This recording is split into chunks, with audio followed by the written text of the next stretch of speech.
नमस्कार जनसंवाद में आपका स्वागत है दोस्तों। आज गए है 16 जनवरी। फटाफट ब्रेकिंग न्यूज निकल के आ रही है। तो दोस्तों बड़ी खबर, आखिर आपको बता दें कि कांग्रेस का मकसद मणिपुर में शांति सौहार्द बहाल करना। राहुल गांधी की दूसरे दिन की यात्रा में जोरदार तरीके से उत्साह, लोगों मणिपुर के लोगों ने किया स्वागत। समर्थकों के बीच राहुल गांधी ने किया ऐलान। दूसरी खबर बताएंगे दोस्तों, बुरे फंस चुके हैं फिलहाल शिंदे सेना सरकार। जी हां, उद्धव ठाकरे पहुंचे सुप्रीम कोर्ट, विधानसभा अध्यक्ष के असली शिवसेना के फैसले को दी चुनौती। तीसरी खबर में आपको बताएंगे कैसे मायावती ने आखिरकार इंडिया या एनडीए किसके साथ जाने का किया ऐलान, बताएंगे इनके बारे में। और उस बीच बड़ी अपडेट निकल के आई है दोस्तों, अयोध्या पहुंची कांग्रेस पार्टी के फिलहाल झंडा उठाए बुजुर्ग को अंध भक्तों ने, जो कांग्रेस जो खास करके भक्तों ने पीटा है। बताएंगे कैसे झंडे को फाड़ दिया है, बताएंगे अयोध्या में किस तरीके से बौखला चुकी है बीजेपी अयोध्या में कांग्रेस के पहुंचने से, एक एक करके बताएंगे। और वहीं पश्चिम बंगाल पुरुलिया में भीड़ ने साधुओं पर किए हमले में फिलहाल कोई मुस्लिम का एंगल नहीं, बीजेपी को लगा तगड़ा झटका, फैला रहे थे मुसलमानों के द्वारा पिटाई का आरोप, बताएंगे इसके बारे में। और उस बीच भाजपा सरकार की भेदभाव पूर्ण और विभाजनकारी नीतियों के कारण अल्पसंख्यकों के खिलाफ हिंसा में हुई है वृद्धि, बताएंगे इसके बारे में। इस रिपोर्ट के आने के बाद कैसे मोदी सरकार को लगा है तगड़ा झटका, तो एक एक करके आपको विस्तार से जान लेना जरूरी है। अगर आप भी फिलहाल हमास और इजराइल को लेकर भी बड़ी खबर अपडेट निकल के आई है, वो भी आपको जान लेना साथ ही जरूरी है। सब कुछ खबरें एक एक करके आपको विस्तार से, लेकिन उससे पहले छोटा सा अगर आपने चैनल को सब्सक्राइब नहीं किया तो पल पल के अपडेट के लिए चैनल को सब्सक्राइब करना न भूलें दोस्तों। दरअसल सबसे पहली और बड़ी अपडेट निकल के आई है, आपको बता दें जहाँ आखिरकार राहुल गांधी ने फिलहाल मणिपुर में किया बड़ा ऐलान। बोले हम आपके साथ खड़े और हम मणिपुर में शांति वापस लाना चाहते हैं। राज्य के लोगों के लिए राहुल गांधी ने बोला बड़ा बयान दिया है। और इस बीच मणिपुर के लोगों ने दूसरे दिन राहुल गांधी का गर्मजोशी के साथ किया स्वागत। दरअसल आपको बता दें राहुल गांधी ने कल दूसरे दिन मणिपुर में एक रैली को संबोधित करते हुए उन्होंने कहा है कि मणिपुर में शांति और सौहार्द वापस लौटाना ही कांग्रेस का मकसद है। उन्होंने कहा है कि लगभग 7 महीने पहले मणिपुर में कुकी और मैती समुदाय के बीच हुई जातीय हिंसा के कारण प्रदेश की जनता संघर्ष कर रही है। और हम कांग्रेस नेताओं ने पिछले साल भारत जोड़ो यात्रा के दौरान कन्याकुमारी से कश्मीर तक पैदल यात्रा की और इसका मकसद भारत के लोगों को एक साथ लाना है। राहुल गांधी कई और कांग्रेस नेताओं के साथ यात्रा के लिए खास तौर पर तैयारियां कराई गई बस से सफर कर रहे हैं। रविवार शाम यात्रा की शुरुआत के बाद से ही दूसरे दिन उन्होंने कुछ दूरी तक फैसला यात्रा किया है। राहुल गांधी आपको बता दें कांग्रेस पार्टी की इस यात्रा के बीच जो है लोगों का जोरदार तरीके से राहुल गांधी का लोगों ने स्वागत किया। मणिपुर में उन्होंने कहा है कि सबने आवाजें बंद कर दी लेकिन कांग्रेस की आवाजें उठती रहेंगी और मणिपुर ही नहीं पूरे देश में जहां अन्याय होगा वहां कांग्रेस पार्टी सबसे पहले खड़ी रहेगी। तो राहुल गांधी ने ऐलान किया है कि हम आपके साथ खड़े हैं और मणिपुर में शांति वापस लाना ही हमारा अंतिम मकसद है। एक और अपडेट, सुप्रीम कोर्ट बड़ी खबर, उद्धव ठाकरे पहुंचे सुप्रीम कोर्ट, विधानसभा अध्यक्ष के असली शिवसेना के फैसले को चुनौती। शिवसेना उद्धव बाला साहब ठाकरे के मुख्य और महाराष्ट्र के पूर्व मुख्यमंत्री उद्धव ठाकरे ने एक बार फिर सुप्रीम कोर्ट का दरवाजा खटखटाया। उन्होंने विधानसभा अध्यक्ष राहुल नार्वेकर के असली शिवसेना के फैसले को चुनौती दी। दरअसल नार्वेकर ने राज्य के मुख्यमंत्री एकनाथ शिंदे वाले खेमे वाली शिवसेना को ही असली शिवसेना बताया था। स्पीकर ने शिंदे सहित सत्तारूढ़ खेमे के 16 विधायकों को योग्य ठहराने के ठाकरे गुट की याचिका को खारिज कर दिया। 17 जनवरी को योग्यता याचिकाओं पर अपने फैसले में स्पीकर ने किसी भी विधायक को योग्य नहीं ठहराया गया था। नार्वेकर ने कहा है कि कोई भी पार्टी नेतृत्व अंदरूनी असंतोष या अनुशासनहीनता को दबाने के संविधान की 10वीं अनुसूची दल बदल विरोधी कानून के प्रावधानों का उपयोग नहीं कर सकता है। स्पीकर ने कहा था कि फिलहाल जून 2022 में जब पार्टी विभाजित हुई तो शिंदे समूह को पार्टी के कुल 54 विधायकों में से 37 का समर्थन था। चुनाव आयोग ने 2023 की चुनाव में शिंदे के नेतृत्व वाले गुट को शिवसेना नाम और धनुष और 3 निशान सौंप दिया गया था। अगली एक और अपडेट निकल के आई, आपको बता दें फिलहाल मायावती ने अपने जन्मदिन के दौरे ऐलान कर दिया है कि फिलहाल ना तो वो इंडिया ना ही एनडीए गठबंधन नहीं करेंगे, अकेले लड़ेंगे चुनाव। दरअसल लोकसभा चुनाव को लेकर मायावती ने बड़ा ऐलान कर दिया है। उन्होंने इंडिया और एनडीए दोनों अलायंस में जाने से फिलहाल इनकार किया। उन्होंने कहा है कि बसपा अकेले चुनाव लड़ेगी। उन्होंने कहा है कि अलायंस में वोट ट्रांसफर नहीं होता है, हमारी पार्टी लोकसभा के चुनाव में अकेले ही लड़ेगी। मायावती ने कहा है कि हम इंडिया अलायंस में शामिल नहीं होंगे। यानी बसपा चीफ ने कहा है कि हमारी पार्टी किसी भी गठबंधन में शामिल नहीं होगी, हमारी पार्टी लोकसभा में चुनाव अकेले लड़ेगी। तो एक चीज क्लियर हो गया है कि उत्तर प्रदेश में फिलहाल त्रिकोणीय लड़ाई देखने को मिल सकती है। मायावती के ऐलान के बाद से फिलहाल अखिलेश, सपा और कांग्रेस को झटका लगा है, सीटों के बंटवारों का ऐलान किया था। एक और अपडेट, राम मंदिर अयोध्या पहुंचे कांग्रेसी, बड़ी खबर निकल के आई है जहां फिलहाल अंध भक्तों और खास करके भाजपाई और विश्व हिंदू परिषद के लोगों ने कांग्रेस का झंडा फाड़ा। बड़ी अपडेट निकल के आई है जहां कल कांग्रेस पार्टी के तमाम बड़े लीडर, जिनमें तमाम कांग्रेस पार्टी के बड़े लीडर अयोध्या पहुंचे, जहां सरयू में उन्होंने स्नान किया। इस बीच लगभग हजारों की संख्या में कांग्रेसी कार्यकर्ता थे। कांग्रेस का झंडा लेकर गए हुए थे। लेकिन इस बीच आपको बता दें, अचानक विश्व हिंदू परिषद और भाजपा के कुछ लोग पहुंचे और एक बुजुर्ग के हाथ में कांग्रेस का झंडा देख करके जो वो कांग्रेस के झंडे को पूरी तरीके से फाड़ना शुरू कर दिए, तोड़कर फेंकना शुरू कर दिए हैं। वीडियो सोशल मीडिया में वायरल हुआ है, जिसके बाद कांग्रेस पार्टी ने इसे एक तरीके से तानाशाही बताया है और कहा है कि ये कांग्रेस पार्टी के झंडे को उठाए बुजुर्ग को पीटना ये पूरी तरीके से बीजेपी की तानाशाही दिखाता है। अयोध्या केवल बीजेपी का नहीं है, राम मंदिर और राम जी केवल बीजेपी के नहीं है। तो कांग्रेस पार्टी की इस स्थिति को लेकर के उन लोगों का भी गुस्सा फूट पड़ा है। एक और अपडेट, पश्चिम बंगाल में पुरुलिया में भीड़ ने किया साधुओं पर हमला। फिलहाल इसमें कोई मुसलमानों का एंगल नहीं, सांप्रदायिकता का कोई एंगल नहीं है। पश्चिम बंगाल की पुलिस ने किया क्लियर, बीजेपी फैला रही थी झूठ। पश्चिम बंगाल के पुरुलिया में भी हाल ही में आपने देखा होगा कि एक कुछ भीड़ ने, और वो हिंदुओं की ही भीड़ थी, भीड़ ने साधुओं पर हमला कर दिया था और उन्हें बेरहमी से पीट दिया गया था। इस पूरे घटना को बीजेपी धार्मिक एंगल देने की कोशिश कर रही थी, लेकिन पुलिस ने मामले में ही किसी प्रकार की धार्मिक एंगल होने से इनकार कर दिया। पुरुलिया पुलिस के मुताबिक इस घटना को लेकर कुछ लोगों द्वारा गलत सूचना प्रसारित लगातार की जा रही थी और माहौल खराब करने की कोशिश की जा रही थी। इस पूरे मामले में पश्चिम बंगाल की पुलिस ने कहा है कि फिलहाल 11 तारीख को जो कुछ हुआ था उस घटना में 12 लोगों को गिरफ्तार किया जा चुका है और इसमें एक भी मुस्लिम नहीं पकड़ा गया है, यानी सारे के सारे हिंदू हैं और इसमें किसी भी तरीके का कोई भी मुस्लिम इन्वॉल्व नहीं है और धार्मिक एंगल कोई भी नहीं है। तो बीजेपी के एजेंडे को तगड़ा झटका लगा है।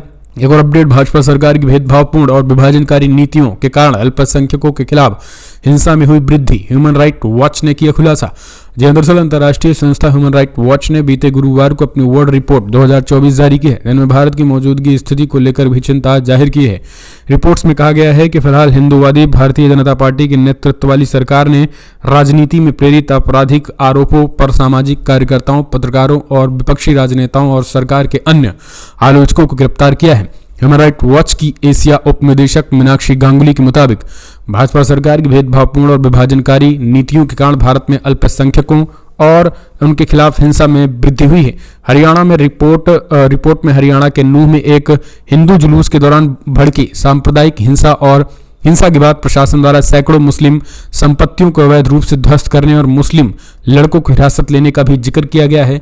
तो देश में बढ़े मुसलमानों के खिलाफ इस तमाम खतरों को लेकर भी उन पर यह रिपोर्ट आई है। एक और अपडेट, अगर 3 किलोमीटर दूर ही मंदिर बनाना था तो मस्जिद क्यों गिराई गई? शिवसेना नेता संजय राउत का बड़ा बयान। जी हां, संजय राउत ने बड़ा बयान दिया है। उन्होंने कहा है कि अब जब अगर अयोध्या में 3 किलोमीटर दूर ही राम मंदिर बनाना था तो मस्जिद क्यों गिराई गई है? हिंदू मुस्लिम के बीच नफरत क्यों फैलाई गई? अब ये साफ हो गया है कि फिलहाल इसके पीछे सिर्फ और सिर्फ राजनीति थी। ये बातें उन्होंने खुलासा किया है और उन्होंने ये बड़ा बयान दिया और कहा है कि इस तरीके की राजनीति चल रही है कि भारतीय जनता पार्टी पूरी तरीके से देश में फूट डालो और राज करो वाली स्थिति बना रही है। तो आप संजय राउत के बयान को कैसे देखते हैं? अगली एक और अपडेट निकल के आई है। एक और अपडेट, हमने बंधकों को छुड़ाने की उम्मीद नहीं छोड़ी, इजराइल हमास युद्ध के 100 दिन पूरे होने पर बोले बाइडन। अमेरिकी राष्ट्रपति जो बाइडन ने इजराइल हमास युद्ध के 100 दिन पूरे होने पर कहा है कि बंधकों को छुड़ाने की कोशिश जारी है, उनने अभी तक उम्मीदें नहीं छोड़ी है। बाइडन ने अपने बयान में कहा है कि नवंबर में कतर, मिस्र, इजराइल के साथ मिलकर काम करते हुए हमने इजराइल के हमास के बीच 7 दिन का युद्ध विराम कराया था। इस दौरान 105 बंधकों को रिहा कराया गया। हमने 4 साल की बच्ची भी शामिल थे। साथ ही गाजा में मानवीय मदद भी भेजी गई है। हम इस डील को आगे बढ़ाने के इच्छुक थे, लेकिन दुख की बात यह है कि हमास 1 हफ्ते के बाद ही इस डील से हट गया। बाइडन बोले, हम सहयोगियों के साथ मिलकर रास्ते तलाश रहे हैं। सीधे तौर पर बंधकों की रिहाई को लेकर के, अमेरिकी बंधकों को लेकर के अमेरिका में प्रोटेस्ट हो रहा है। इस वजह से अब घुटने पर जो बाइडन आ रहे हैं। जो बाइडन का कहना है कि भैया ये तो अगर जल्द से जल्द रिहाई नहीं हुई तो फिर जो कुछ अभी तक इन्होंने एक भोपू मीडिया की तरह बनाया है वो सब तबाह होने वाला है। एक और अपडेट, अमेरिकी वायुसेना ने कुछ मिनट पहले होदाहिद बंदरगाह पर तीसरी बार बमबारी की खबर निकल के आई है। विडेन क्षेत्रीय युद्ध को जोखिम उठा रहे हैं क्योंकि हौतीसों ने पुष्टि की है कि वो अमेरिकी और ब्रिटिश वाणिज्यिक जहाज़ों को निशाना बनाएंगे। ये खबर निकल के आई है कि पिछले 8 वर्षों में सऊदी अरब द्वारा यमन पर 20,000 से अधिक बमबारी की गई है, लेकिन सफलता नहीं मिली है। तो अमेरिका को आखिर 100-200 गोली छोड़ने से क्या सफलता मिलने वाली है? एक और अपडेट निकल के आई है, सऊदी की दिखी दहशत। फिलहाल अब दुनिया भर के तमाम जो खास करके जहाज हैं वो अपने जहाज़ों पर ये लिखने लगे हैं कि वीएल नो कॉन्टैक्ट इजराइल। जी हाँ, दरअसल उनका कहना है कि इस जहाज का जो है वो किसी भी तरीके से इजराइल से कोई संबंध नहीं है। यानी अब जो है वो जो गाड़ियां जो जहाजें वहां से गुजर रही हैं वो जो है वो अपडेट कर रही हैं कि इस जहाज का इजराइल से दूर दूर तक कोई संबंध नहीं है। भैया हमको न मारो।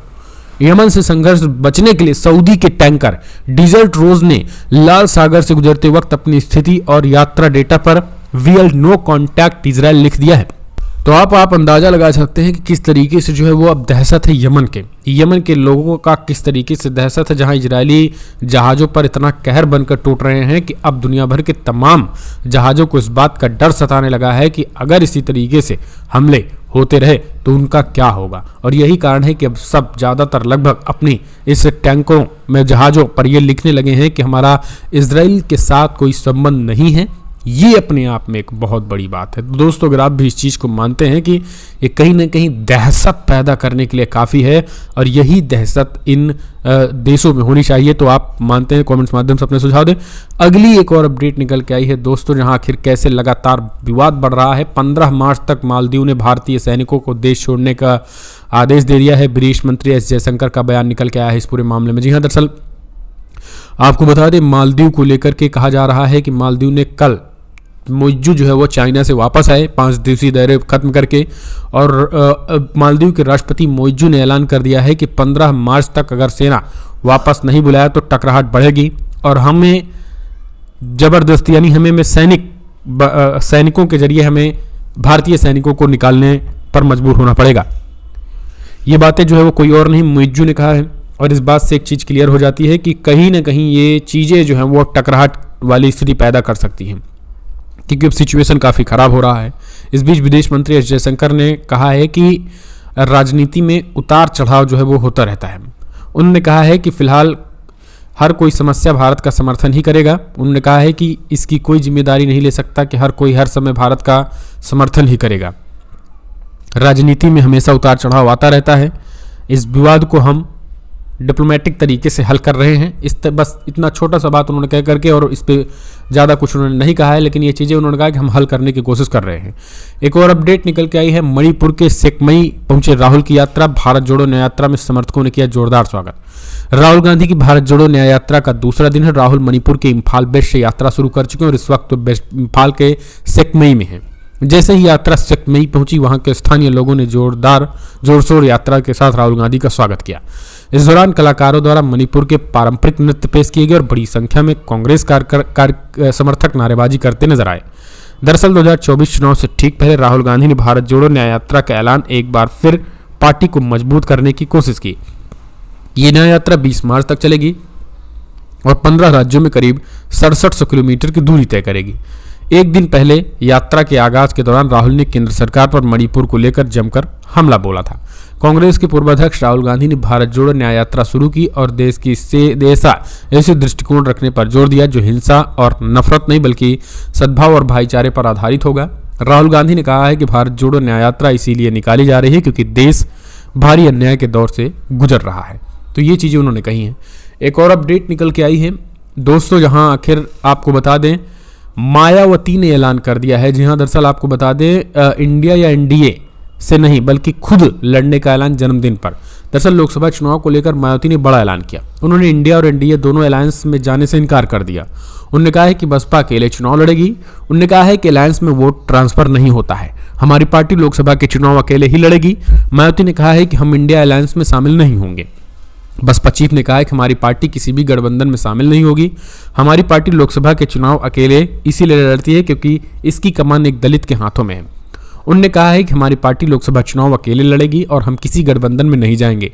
साल 2007 की तरह हमारी पार्टी लोकसभा में बेहतर परिणाम देगी। हमारी पार्टी का सर्वोच्च नेतृत्व एक दलित के हाथ में है। तो सीधे तौर पर उन्होंने एक तरीके से फिर से वही अपनी बात अलापी है और फिलहाल कांग्रेस और सपा यानी इंडिया गठबंधन में आने से उन्होंने साफ इनकार कर दिया है। तो आज आपको बता दें फिलहाल कांग्रेस पार्टी के नेताओं का मायावती संग बड़ी बैठक होने वाली है। अब ये देखने की बात होती है, उससे पहले ही मायावती ने ये एनडीए या इंडिया गठबंधन से फिलहाल किनारा करने की कोशिश की है, तो इसका क्या परिणाम निकल